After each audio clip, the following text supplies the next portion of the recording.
Audiolivro Nutrição Orientada e os Remédios da Natureza, capítulo 1. Deixar de cuidar da máquina viva é um insulto ao Criador.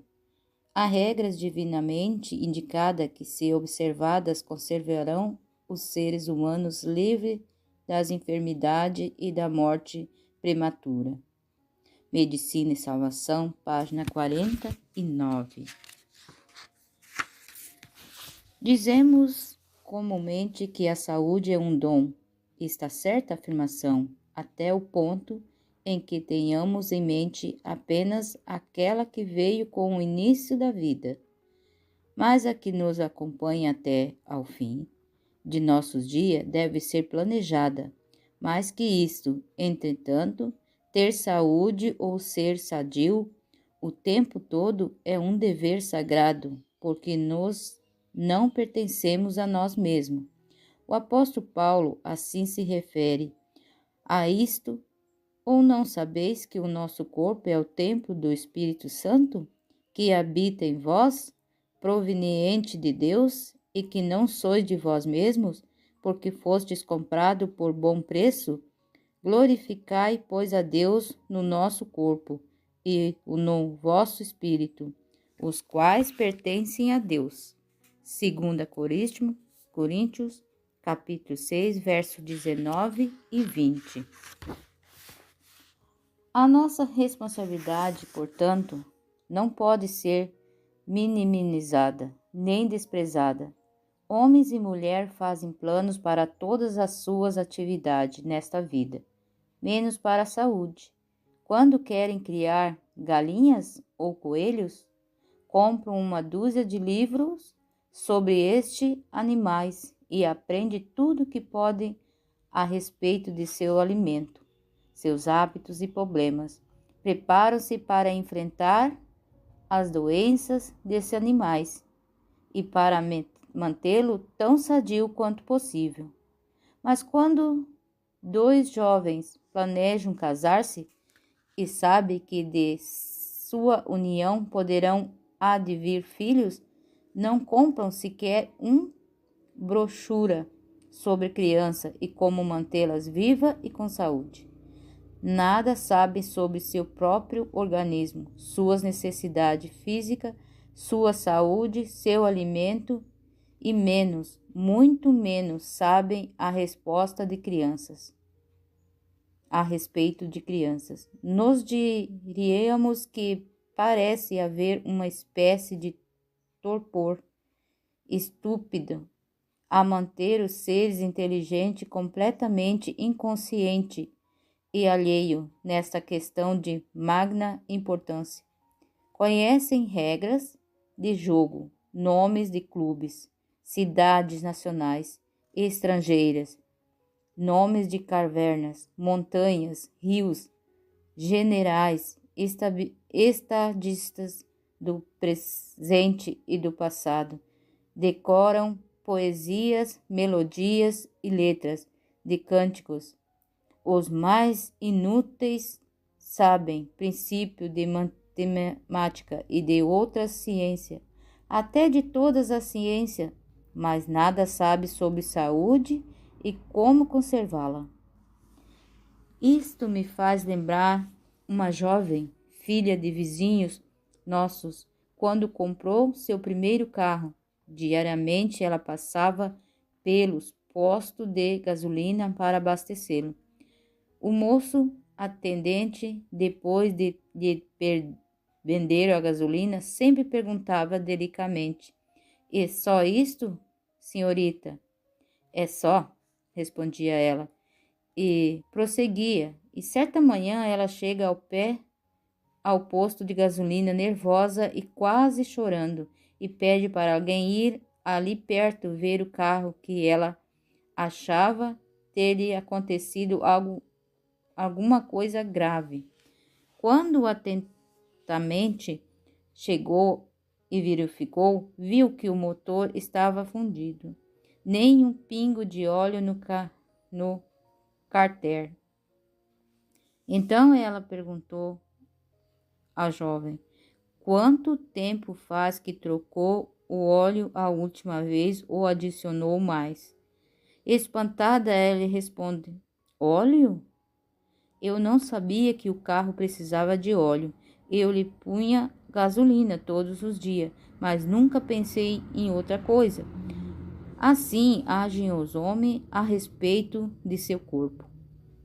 Deus quer a nossa saúde. Outro aspecto importante desse assunto é o interesse divino em nós, apóstolo São João, escrevendo ao seu amigo Gaio, disse: Amado, desejo que te vá bem em todas as coisas e que tenhas saúde, assim como bem vai a tua alma. 3 João 2. Neste texto bíblico, notamos 3 fases da questão.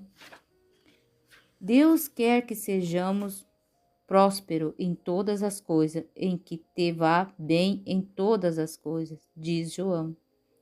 Que tenhamos saúde física em elevado grau de comparação. Que bem nos vá a alma, isto é, que nossa religião seja sadia e inteligente. Mas notemos como João, o apóstolo, coloca as últimas 2 frases, que tenhas saúde assim como bem vai a tua alma. João estabelece um pé de igualdade entre a saúde física e o estado da alma, ou da religião. A moral, a espiritualidade e a saúde do corpo. E nem pode ser diferente. Os antigos diziam: mente sã em corpo são. E os fatos comprovam que uma pessoa caído aos pedaços, cheia de reumatismo, artritismo, cólica hepática ou enxaqueca, não pode ter o espírito em condições de adorar a Deus convenientemente. Como pode alguém ter mente límpida para raciocinar, para projetar o progresso, para enderezar o bem, se seu corpo sofre dores de cabeça aos pés? Da cabeça aos pés. Creio que foi o Dr. Victor que disse, num de seus escritos, que não existem pessoas más, porém pessoas doentes. Inúmeras experiências através dos anos têm provado que, às vezes, a simples mudança da dieta de um doente, de um prisioneiro ou de um adolescente numa instituição correcional mude-lhe completamente as atitudes e o comportamento. O ser integral. São Paulo dizia aos Tessalonicenses: todo o vosso espírito, a alma e o corpo sejam plenamente conservados. Ele menciona primeiro a parte mental, pois é onde nascem as relações e de onde deve partir o desejo de um procedimento correto. Em seguida, aponta a ligação com Deus, porque sem Deus nada podemos fazer de durável e perfeito. E então termina mencionando o desempenho físico neste conjunto harmonioso. O ser integral, o homem inteiro, deve ser preservado. É a ideia pagã e agora cristalizada que apenas a alma é importante, o que tem deturpado a felicidade dos seres humanos. Na eternidade, o homem estará no reino de Deus. Após o juízo final, não há alma apenas, isto é pagão, mas o ser integral, o ser inteligente, o ser e a imagem de Deus, o ser físico em suas tornas humana, como todas as suas características pessoal. Ellen White, escritora norte-americana que dedicou grande parte de seus escritos à questão da saúde, disse, comentando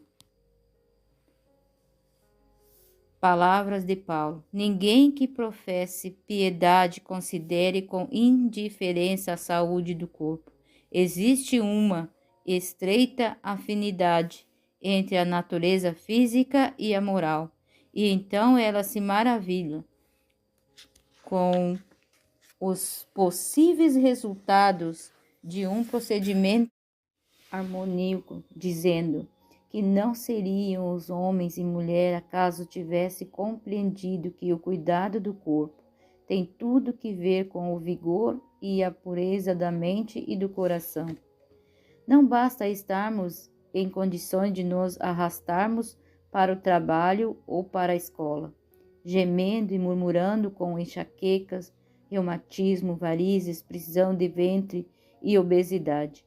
É preciso que tenhamos saúde plena, abundante, transbordante, irradiante. Todo indivíduo deve ter coragem para lutar pela saúde, como se luta por qualquer outro ideal. Na verdade, a saúde é mesmo mais importante do que todas as demais consecuções humanas e merece o primeiro lugar em nossas ambições. O corpo como um todo. Outro aspecto de questão é o todo. Em matéria do corpo humano e a sua saúde, não existe especialidade em parte ou órgão. Todas as partes do organismo são dependentes uma das outras, e quando uma apresenta doença, e o organismo todo que está doente. Em outras palavras, é fora de propósito o grande incoerência, especialização no tratamento de órgãos ou doente, quando na verdade não existe doença, mas doentes. É o todo que deve ser tomado em consideração e não as partes. Creio que as palavras de Paulo acima citada não expressam apenas um conceito de moral e religião, mas são também cientificamente corretas. Todo o vosso espírito e alma e corpo sejam plenamente conservados. O médico deveria ser médico de corpo todo e não de especialidade, ministro ou consultor, psiquialista e conselheiro da alma do enfermo, e mestre do espírito orientador e animador, dos dotes de seus clientes. Quando nós tivermos tal classe de médico e não profissionais apenas, então o mundo será um lugar melhor para se viver.